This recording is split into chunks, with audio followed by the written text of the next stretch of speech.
നിരനിരയായി നിന്ന് തലങ്ങനെ കുത്തിപ്പൊട്ടിക്കുന്നുണ്ട്.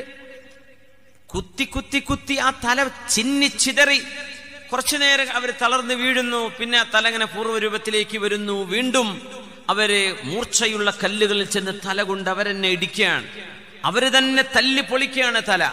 ഹബീബായ നബി തങ്ങൾ ആ ഭീകരമായ രൂപം കണ്ടു. മാഹാദായ ജിബ്രീൽ, ജിബ്രീലേ ഇതെന്താണ്? അല്ലാഹുവിന്റെ റസൂലിന്റെ ഹബീബിന്റെ മറുപടി കൊടുത്തു, നബിയേ കാനൂ യതസാഖലൂന സ്വലാഹ്, നിസ്കാരം തലക്ക് 24 മണിക്കൂറിൽ ഒരു 10 മിനിറ്റേ അല്ലാഹു ചോദിക്കണുള്ളൂ, അല്ലെങ്കിൽ 15 മിനിറ്റ് ഇത്രേ ചോദിച്ചു. 24 മണിക്കൂർ വെന്റിലേറ്ററിൽ കൊടുക്കണ പൈസ അല്ല, ഫ്രീ ആയിട്ടാ ശ്വാസം, വെള്ളം, വായു, ജീവിതം ഒക്കെ അല്ലാഹു തന്നിരിക്കുക.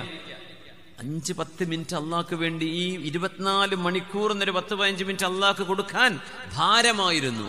അപ്പൊ ഇങ്ങനെ ക്ലോക്കൊക്കെ നോക്കി നിൽക്കുക പെണ്ണുങ്ങൾ, എപ്പോഴാ അസ്റാൻ കൊടുക്കണത് ലോറിസ്കരിക്കാനേ. അപ്പൊ അസ്റാൻ കൊടുക്കാൻ നേരത്തെ ആ വക്കിൽ ബോർഡറിൽ ചെന്നിട്ട് അണ്ട് ഒതുണ്ടാക്കിയിരിക്കുക, മുസ്ലിം അസറും കഴിഞ്ഞാൽ എണീക്കാലോ.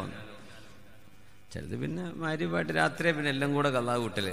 സുബ്ഹാനല്ലാഹ്. സുബ്ഹി കിട്ടാത്തവര്, സുബ്ഹി ജന്മത്തിൽ കിട്ടാത്ത ആൾക്കാരൊക്കെ ഉണ്ടാവും. യാ അല്ലാഹ്, എന്തൊരു ഷുമാൻ. അള്ളാഹു ആ മനുഷ്യന്റെ പ്രൊട്ടക്ഷൻ അങ്ങ് എടുത്തു കളയുന്നതാണ്. No protection. ഒരു നാട്ടിൽ ലോ ആൻഡ് ഓർഡർ ഇല്ലെങ്കിൽ, നിയമങ്ങളില്ലെങ്കിൽ എന്തായിരിക്കും അവസ്ഥ? നിയമപാലകന്മാരില്ല, കൊള്ളയായിരിക്കും. അള്ളാഹു നിങ്ങളുടെ നിയമം, നിങ്ങളുടെ സംരക്ഷണം അള്ളാഹു കൊണ്ട് ലിസ്റ്റ് ചെയ്ത് കഴിഞ്ഞാൽ പിശാചുക്കൾ നിങ്ങളെ തട്ടിക്കൊണ്ടുപോകും. പിന്നെ മൊബൈൽ തുറന്നു നോക്കിയാൽ വേണ്ടാത്തതേ കാണൂ. അങ്ങനെ കിട്ടൂ. എന്തേ? നിങ്ങൾ അള്ളാഹുവിന് രാവിലെ നേരം റബ്ബ് പ്രൊട്ടക്ഷൻ നൽകുന്നൊരു കാര്യം ചെയ്തിട്ടില്ല. അത്